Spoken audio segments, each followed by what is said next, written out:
आज हम एक बहुत ही पूजनीय देवी म्हालसा नारायणी की दिव्य उत्पत्ति की आकर्षक कहानी में गहराई से उतरने वाले हैं। जानते हैं, ये कहानी है एक ब्रह्मांडीय संघर्ष की, एक दिव्य धोखे की और आखिर में एक बहुत ही शक्तिशाली एकता की। तो चलिए मिलकर देखते हैं कि ये जो प्राचीन कथा है वो आज भी हमारे लिए क्या मायने रखती है। तो सवाल ये उठता है, जो इस पूरी कहानी की नींव भी है, कि एक दिव्य मोहिनी जो देवताओं और असुरों के बीच एक महायुद्ध से प्रकट हुई, वो आखिर हिंदू धर्म की दो सबसे बड़ी परंपराओं को जोड़ने वाली देवी कैसे बन गई। बस यही वो आकर्षक रहस्य है जिसे हम आज मिलकर उजागर करने वाले हैं। तो हमारी कहानी की शुरुआत होती है एक ऐसी घटना से जो आप कह सकते हैं हिंदू पौराणिक कथाओं के बिल्कुल केंद्र में है, समुद्र मंथन। मतलब ब्रह्मांडीय महासागर का मंथन। और हाँ, ये कोई मामूली घटना नहीं थी, बिल्कुल नहीं। ये तो अमरता का अमृत यानी सबसे बड़ा पुरस्कार पाने के लिए एक कह सकते हैं जबरदस्त ब्रह्मांडीय खोज थी। अब इस बड़े काम में दो टीमें थीं, एक दूसरे के आमने सामने, देवता और असुर। और दोनों चाहते क्या थे? बस एक ही चीज, अमृत, यानी वो पेय जो किसी को भी अमर बना दे। कमाल की बात यह है कि इस कीमती पुरस्कार को पाने के लिए उन्होंने समुद्र मंथन करने के लिए एक टेम्पररी अग्रीमेंट भी कर लिया। लेकिन जिस पल अमृत सामने आया, वो सारा सहयोग, वो सारा अग्रीमेंट एक भयानक लड़ाई में बदल गया।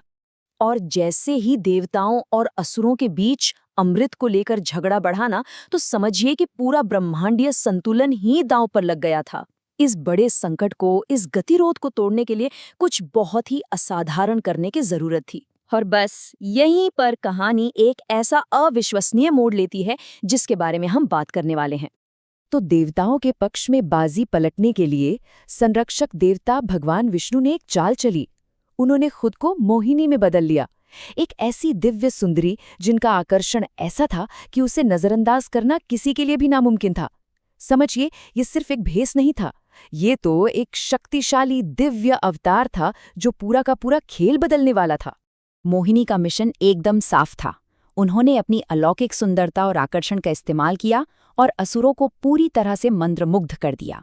उनका ध्यान अमृत से पूरी तरह हटा दिया और बस ध्यान भटकने के इसी एक पल में उन्होंने बड़ी ही चतुराई से सिर्फ देवताओं को अमरता का पेय पिला दिया और इस तरह बुराई पर अच्छाई की अंतिम जीत पक्की हो गई।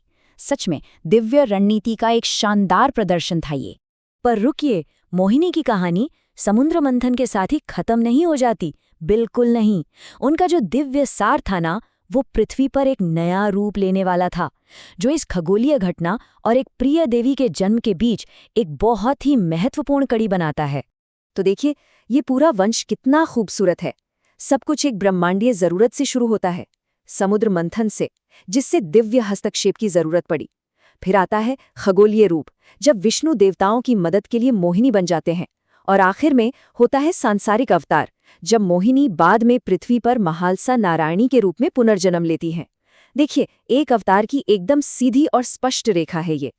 असल में इसका सुराग तो उनके नाम में ही छिपा है, नारायणी। ये नाम आया है नारायण से, जो भगवान विष्णु का ही एक और नाम है। तो ये सिर्फ एक टाइटल नहीं है, ये उनके दिव्य स्रोत का एक सीधा सीधा बयान है। ये नाम उन्हें सीधे मोहिनी और आखिरकार भगवान विष्णु से जोड़ता है।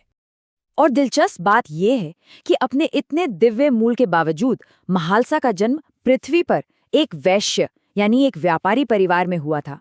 इस बात ने देवत्व को हमारी रोजमर्रा की दुनिया के बहुत करीब ला दिया। ये दिखाता है कि दिव्यसार किसी भी रूप में प्रकट हो सकता है, अक्सर उन जगहों पर जहां हम उम्मीद भी नहीं करते।